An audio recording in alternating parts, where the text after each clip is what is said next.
Hi, and welcome to another edition of Newsmakers. I'm Jerry Roberts. It is Friday, February 18th. We are joined by our top local journalist, Gwyn Lurie, editor-in-chief of the Montecito Journal, Josh Molina, the Joe Rogan of Santa Barbara, man of many platforms. Hey, wait a minute. I'm not sure about that.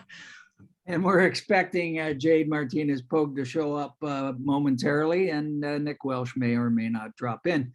Let me just say quickly about COVID. The governor has declared we are now in the endemic stage, meaning we have to live with it. And as Gwyn pointed out a moment ago, the directions they gave are clear as mud. You don't have to wear a mask except when you do. We don't know exactly very much about this BA2 variant, except it apparently moves faster and is more severe. So stay tuned. Jade will have more on that. And I think Nick Welsh is joining us now. But I want to talk about the story that is the talk of Montecito. Hey, Nick, how are you? Hey, how are you? Say hello to Gwyn and to Hey, Joe. hey everybody. How you doing? Good, how are you? All right. So Gwyn, you have this. Somebody told me when I became a managing editor that you can never go wrong by putting a picture of the dog on the front page, and you had three of them. One of whom unfortunately was seriously dead by that, but it was a really interesting story of kind of what happened. Can you just recount it for those who haven't seen it? Yes, it was a local family who brought 3 dogs to the Montecito groomer and only went home with 2. Within 2 hours, their French bulldog had apparently died in a cage waiting to be dried.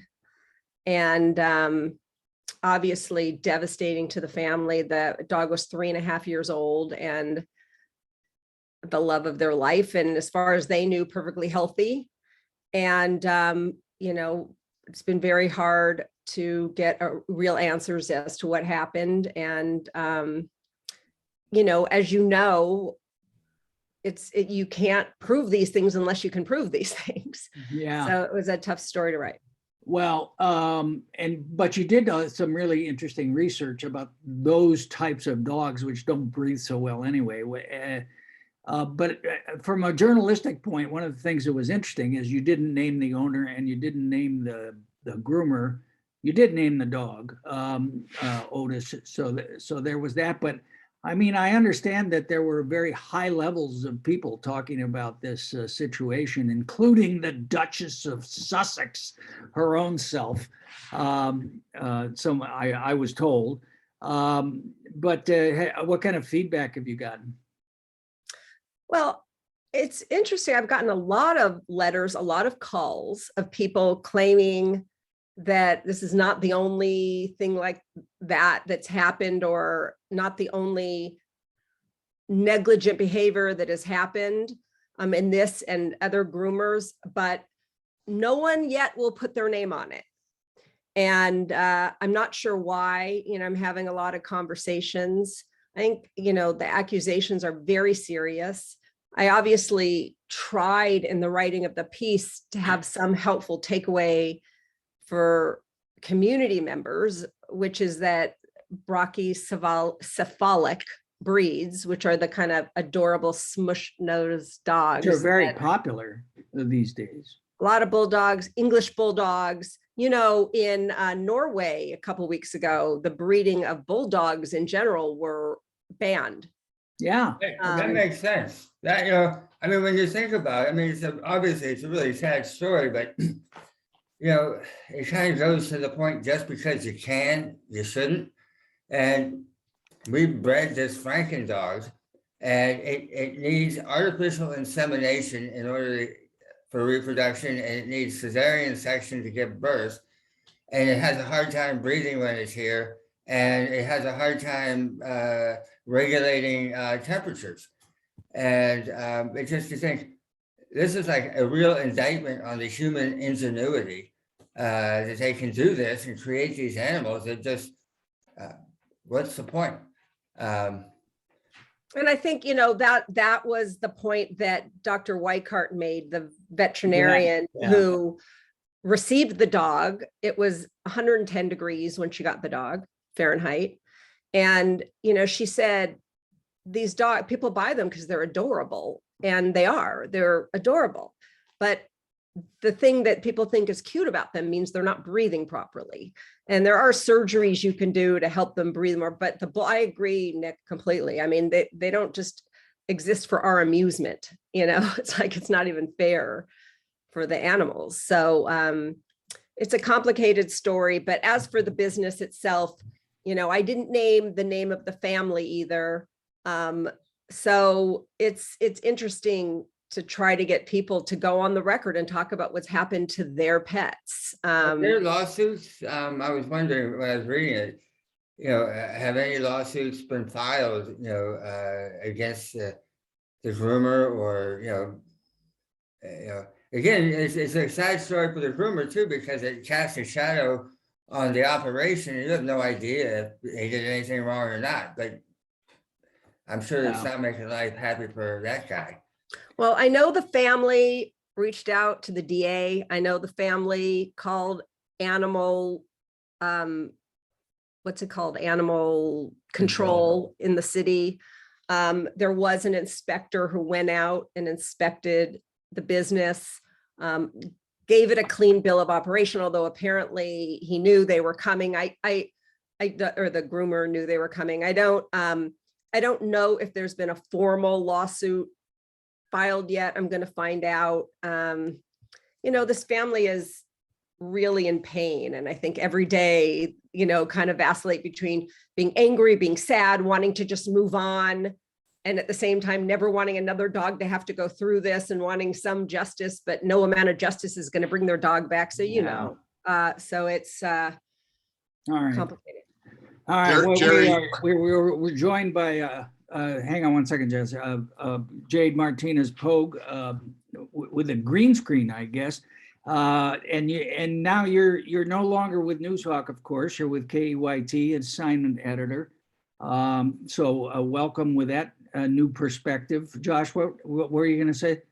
No, I was just going to say, back in the old days, Linda Streen would have called me into her office or your office and said, Josh, we got to talk, or it's a page one story. It's a talker. Go out and do it. And that's Yeah. exactly what this kind of story is. Joseph Pulitzer, famous. No, there's a cottage industry of dog napping now involving French bulldogs, and every time you pick up a paper, there's a cottage industry. It's sort of a subgenre of journalism now of French bulldog kidnapping stories. What do they cost, Nick? Do you know? I don't, but obviously in the thousands. In the like, I would say like 5 to 10. Yeah, Lady Gaga, I guess, got her. Yeah, Lady Hey, Gaga. Jade, why Her aren't dog you all, walker why got aren't shot. you all over this dog grooming scandal? We got emails about it. One of our Did you? other reporters had mentioned it, but I guess never got around to actually following through. We got a few emails about it, actually. Yeah, I think you need to Well, get.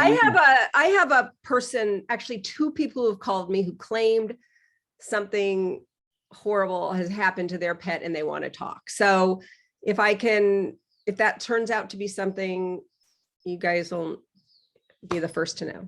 All right. Okay, Jade, I read on Twitter that your boyfriend learned that the county COVID mask regulation had been lifted, and excitedly told you when you came home for lunch, and you had to smack him down and tell him that you had actually broken that story a little earlier. He read it on Noozhawk. But there's a lot of confusion still, I think, about masks, and we talked a little bit earlier before you came in about the governor, announcing we're living with COVID now. But I mean, what is the right thing for people to do who still believe the pandemic is real? I mean, each person has their own level of comfort or caution, I guess, with the pandemic. Personally, I still wear my mask when I go into the grocery store or the gym.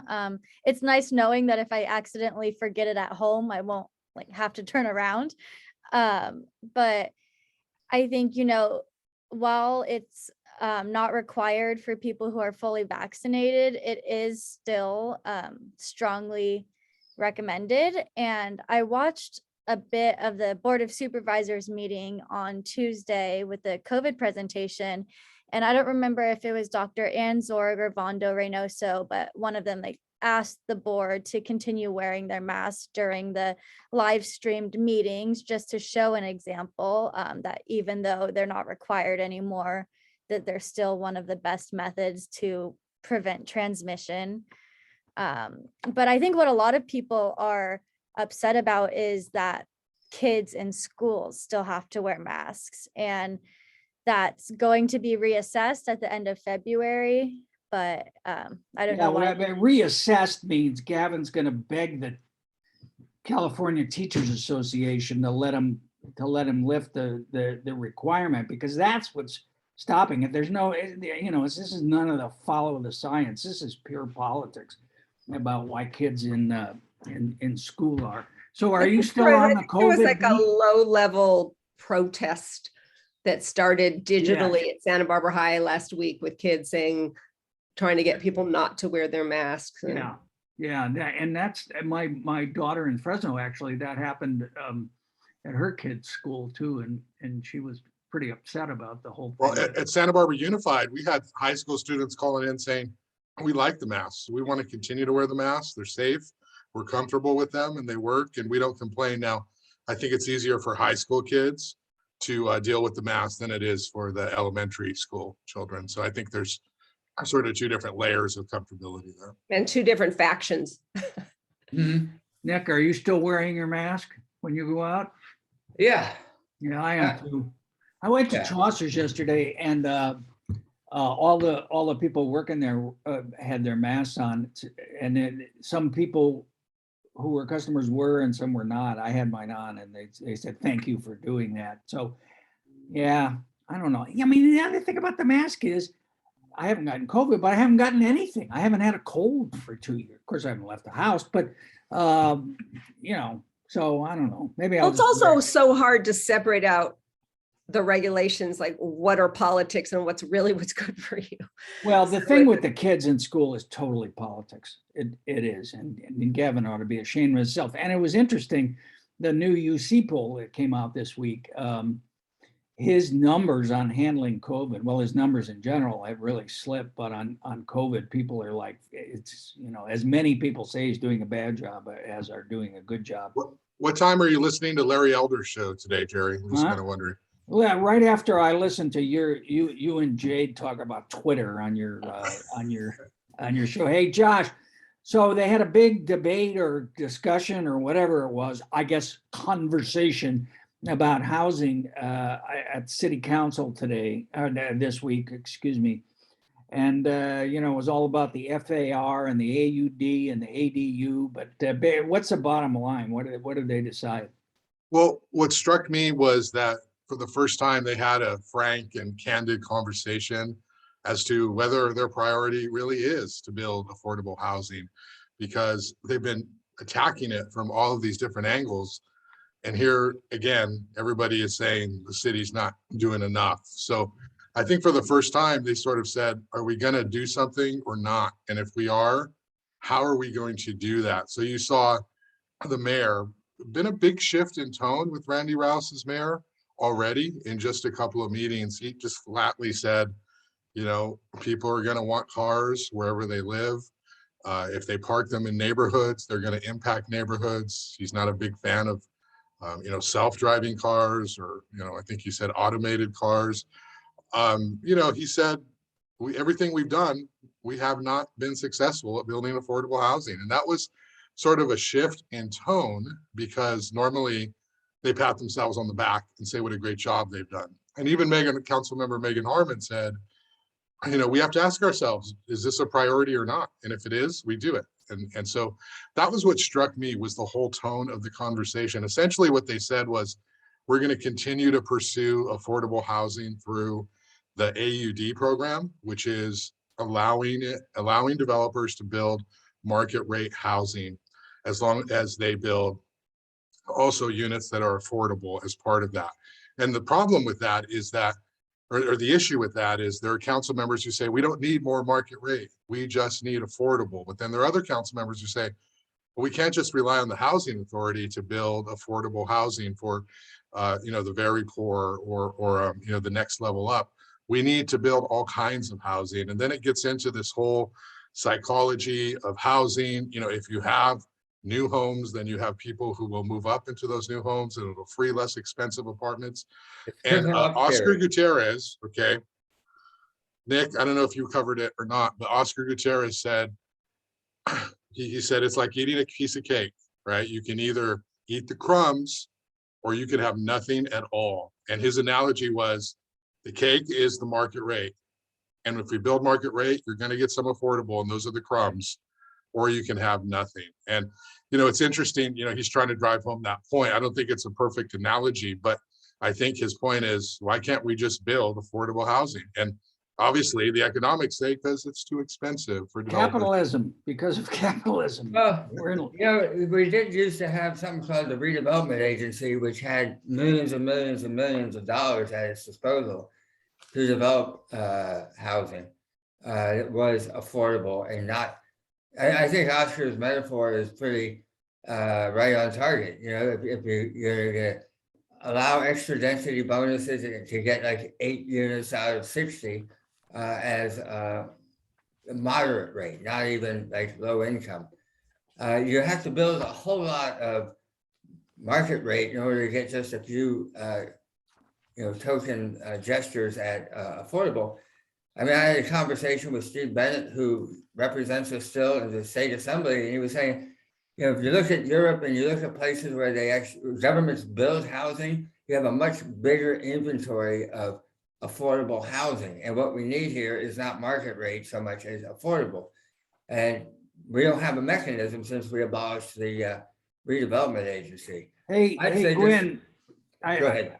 Gwyn, I know you got to go, but before you do, I'm just interested in how this whole housing density issue is playing in Montecito. I know Sharon Byrne writes about it for the Montecito Journal sometime. What's the view? What's the perspective that you're hearing? I mean, there's just a huge amount of sales of housing, and the market. I think everyone in Montecito wants affordable housing, and no one wants to use their property for it. Yeah. I mean, I think, look, I think 9 and 10 are not popular here, obviously. Bill 9 and 10, yeah. Yeah. I just think we could do a whole conversation about this, which I'd love to do sometime. I mean, I think we wrote the whole editorial, the cover of the Giving List Los Angeles book is a proposal for how to do investment opportunities in low income housing through DAF funds and other available funds, foundation funds that are just sitting there, trillions of dollars of foundation funds. I mean, and in the East Coast, there are communities that are doing it. So I think you got to think outside the box a little bit, because it's true. If you build nice apartments, people are going to pay for them, right? There's always more people who have money to pay, and you're always going to have people who can't afford those prices to once again be without homes. So I think you have to make it viable from a free market standpoint, unless something huge changes. But I also think there just needs to be a change in perspective of what it means and how it's good for all of us to lift up everybody. I just don't think people have quite taken that. I think the ideal of communitarianism has been pretty much destroyed during the pandemic.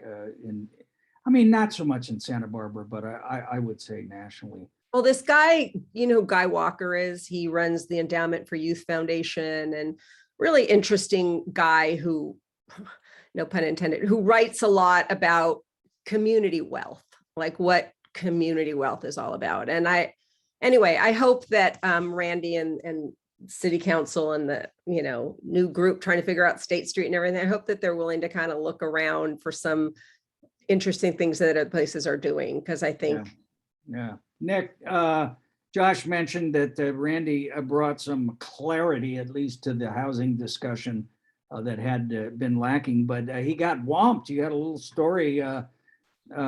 He's 0-1 against Anna Marie Gott now. He wanted to cut the time for public comments at meetings, and his effort was roundly defeated. What was that all about? It was a 6-1 vote against Randy by the council. And his idea, I totally get it. There are certain people who show up at open mic and they just bogart the microphone and they just are going to go, and if they don't have anything to say, they're still going to figure it out how to spend 3 minutes not saying it. And it gets tiresome, but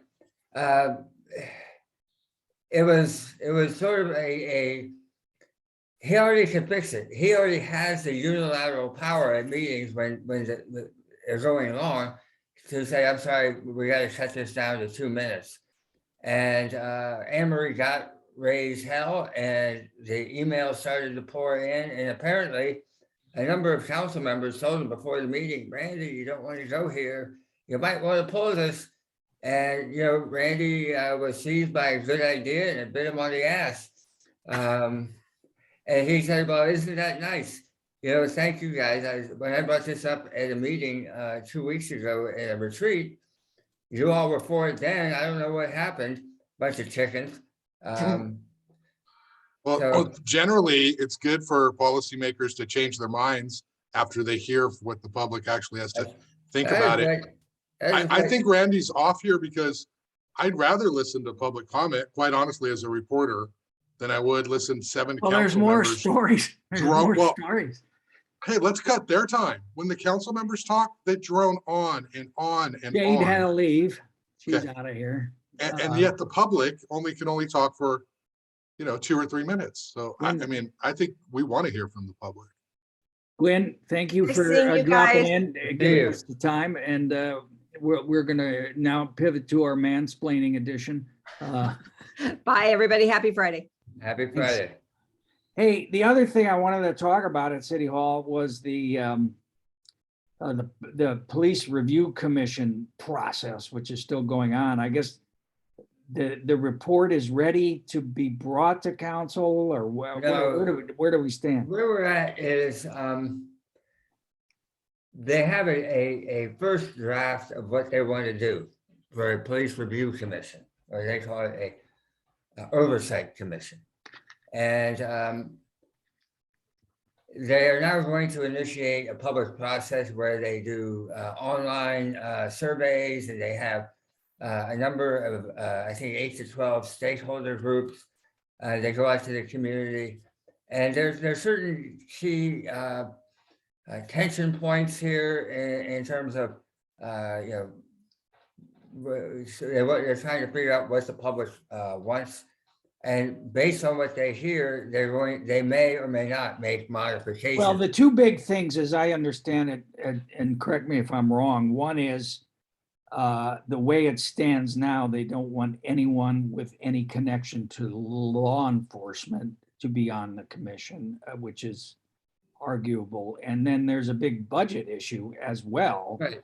They want a couple of new positions. Is that So right? the budget issue right now, you have the council looking at a $3.5 million budget deficit. And according to the staff report, the commission as proposed could cost as much as $600,000. And so that's causing some serious heartburn.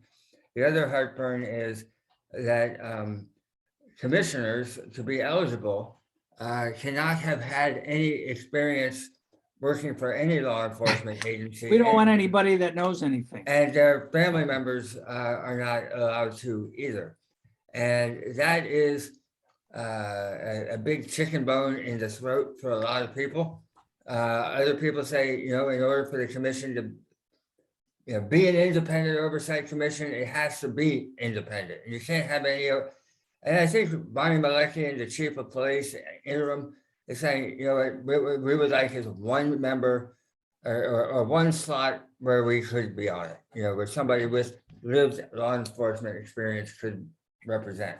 Yeah, Josh, as always, Councilwoman Harmon will be a key here because, I mean, she was very involved in getting this off the ground during the Black Lives Matter, George Floyd protest. But she's going to have a hard time with this budget thing, is she not? You talk to her constantly, I know. So tell us her most private thoughts on this. I haven't talked to her too much on this issue. I do know that she has made this issue kind of a real priority for her. So I would imagine that she's going to be for not having law enforcement or current law enforcement serving. And also, I could hear her saying, we need to spend the money on this type of thing if we want to do it well and we want to do it right. So I could see that. I don't know specifically though what her thoughts are on this one. You just I got think, you know, if they photobombed by wanna your get this- cat. Yes, he thinks What'd you it's say, Nick? lunchtime. I think that there's probably going to be compromises. Right now, there's 2 staff positions being envisioned. I could see that being whittled down to 1. I could see some compromise language on eligibility so that people who work for law enforcement agencies outside of Santa Barbara County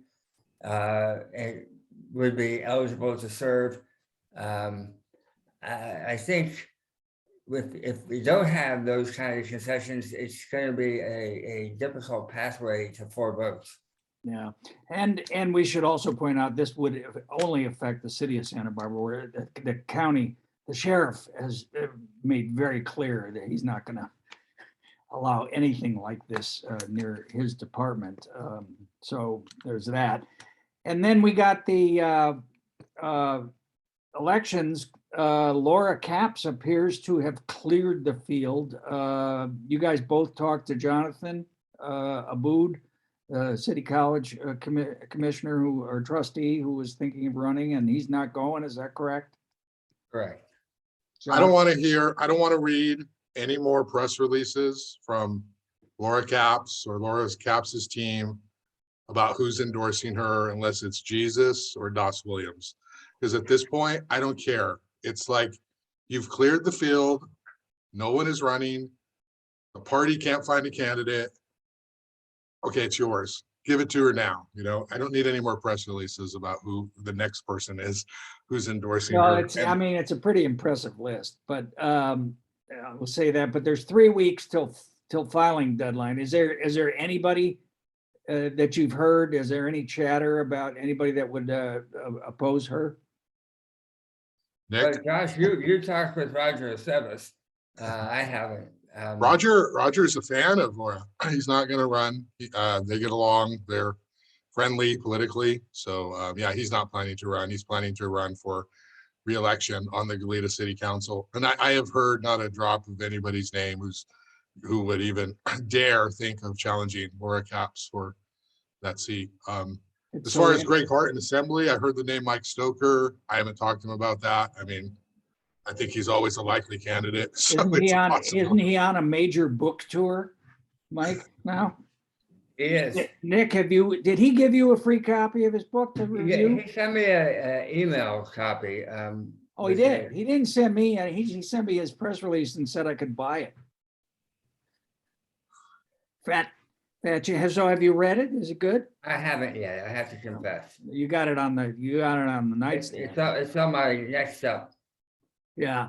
All right. So on the Laura thing, there's a couple things that arise then. One is, how would this affect the school board election? So if she's unopposed, she'll win outright in June. There won't have to be a runoff, and then what happens with that seat on the school board? I can't remember what number district she's in. But would she step down? I don't know. I mean, how does that play out, Josh, if you war game that? I don't know. I would imagine very soon when she announces that she's running when she files to run for supervisor, she'll have to say she's not running for reelection for the school board, and that seat will be open, I guess. I mean, I Yeah, don't know. Well, she's not even up this time, is she? no. Yeah, so I guess she can hold on to the seat, and when she gets elected in June, I don't know, then, there's gonna be a new seat available, I guess, in November. I'm not Wait. sure If the she gets sequence elected there. in June, she won't She still doesn't start get sworn serving in until until January. right? Yeah. So So she has she 6 would- more months to serve. Yeah, she would continue on the school board, but when she resigns, then I think what would happen is the new school board, and there's 2 seats up, Rose and Kate Ford, would appoint her successor. So we'd have another Megan Harmon type situation where We may see Jonathan Abood after all in a new seat. well, that's an interesting. He could be on the school board and the city college board at the same time. Oh, yeah, he'd have to resign. The other question I have is, Melinda Burns wrote another in her just a relentless pursuit of what's happening with cannabis. And the 3 fellas, Dawson, Steve Levanino, and Greg Hart just rubber stamped another project up near Buellton. And, there's this 3-vote majority. Does anybody think that Laura's going to be on the board and kind of try to stand up to this? Because Joan Hartman is now pretty.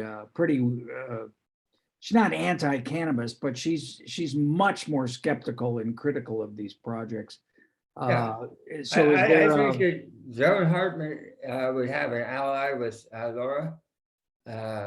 She's I think endorsed Laura her. would have a Josh, hard- did you write that? I'm saving them all up, and I'm going to do them all in one big moment. So what do you think, Nick? Is there a? I can see I can see some gray area where, Joan and Laura and Bob Nelson could carve out some significant shifts in policy that might be more restrictive in terms of what kind of requirements are imposed to mitigate odor, things of that nature. Yeah. No, all right. Well, we'll look for that. And the last thing is, Nick, you came back on your billionaires pickleball yarn this week, but I think my outrage is highest, which is easily tweaked. But Ty Warner, who's canned all these people, but not really working at the Biltmore, who with no severance, no nothing. And of course, they're suing to get some money. But now he goes to the county and he wants an assessment appeal. He wants to pay less taxes on the thing. Yeah, it's sort of, this was sort of a silver platter, can you believe it story that I happened to stumble on. And, anytime you get to say Beanie Baby billionaire in your headline, you need to take it. If you can throw pickleball into it, so much the better. But really what was outrageous. French Bulldog, and you've got, the ultimate story. It's a trifecta. And what's really something is the outrage about the French Bulldog story is probably so much greater than it is about the 425 workers who got screwed over by this guy, which just goes to the Santa Barbara, are you kidding me? Selective outrage problem. Yeah. But what he's done is that Ty Warner is in a war with Four Seasons, which is the management company that runs it. He's trying to get them out, and somehow the strategy is we're not going to turn the lights back on the hotel. The collateral damage in all this is the workers, and so in Santa Barbara it's about 425. In New York City, where this whole thing is playing out in a parallel fashion, it's like 500.